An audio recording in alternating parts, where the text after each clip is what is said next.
My life right now is free of fear, free of anxiety. But it wasn't like this always.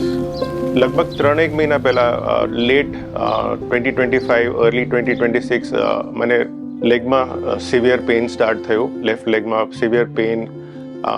10-15 મિનિટથી વધારે ઊભો નહોતો રહી શકતો, ચાલી નહોતો શકતો. એના કારણે હું મારી જે ધ્યાન રાખવાનું હતું બેકનું નહોતો રાખી શકતો. Whatever I wanted to do, there was a roadblock because anything you want to do, you should be able to stand, you should be able to walk. અને મેઇન રિસ્ટ્રિક્શન આવી ગયું હતું મારા માટે. અને બે વસ્તુ હું બહુ કમ્ફર્ટેબલી કરી શકતો હતો, which was lying down and sitting. But you don't want to sit, you don't want to lie down, you want to get up, you want to move. અને જે પણ મારા પ્રેફરન્સીસ હતા લાઈફના એવરી ડેના, બહાર જઈ શકું, ફેમિલીને હેલ્પ કરી શકું, ફ્રેન્ડ સાથે જઈ શકું, એ બહુ જ પેઇનફુલ થઈ ગયું હતું. અને મારા માટે એ બહુ મોટો એક રિસ્ટ્રિક્શન આવી ગયો હતો. અને બેક ઓફ ધી માઇન્ડમાં હંમેશા પેઇન રહેતું હતું ઇન્સ્ટેડ ઓફ એન્જોઈંગ લાઈફ.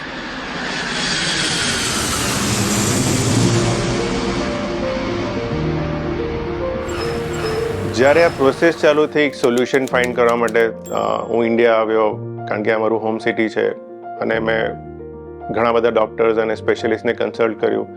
અને મને બેકની પ્રોબ્લેમ ઘણા વર્ષોથી હતી. તો મને ક્યાં ને ક્યાં બેક ઓફ ધ માઇન્ડમાં ખબર હતું કે સર્જરી પણ એક ઓપ્શન છે, એક સોલ્યુશન છે. પણ એનાથી રિલેટેડ બહુ બધા ફિયર્સ હોય.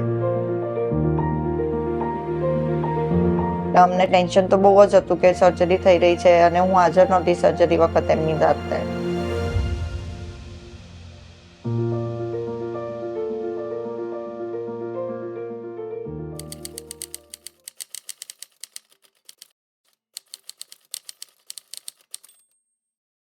સર્જરીનું ડિસાઇડ કર્યું અને જ્યારે સર્જરી થઈ, ઇનિશિયલ ડેઝ બહુ જ ડિસ્કમ્ફર્ટના હતા. પણ મને એક વસ્તુ બહુ જ મને પોઝિટિવ સાઇન આવી કે બીજા ને ત્રીજા દિવસે સર્જરીને મેં શોર્ટ વોક્સ લેવાના ચાલુ કર્યા.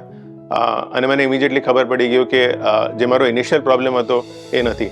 મારો જે એન્ઝાયટી હતું, મારો જે ફિયર હતો, એ સર્જરીના ડેથી જ ફિનિશ થઈ ગયો. નાનું મોટું રિસ્ટ્રિક્શન્સ છે પણ તો પણ બધું સરખી રીતે ચાલી રહ્યું છે એમનું. તો અમને એ વાતની તો બહુ ખુશી છે કે ચલો બધું સરસ રીતે પતી ગયું છે અને એ એમની નોર્મલ લાઈફ જીવે છે અત્યારે. See, this journey has been emotionally very, very overwhelming. I know the days and weeks I have passed through this journey of pain, discomfort, anxiety and fear. But yeah, I'm 100% confident that I will be able to live a much better quality of life, which was severely compromised.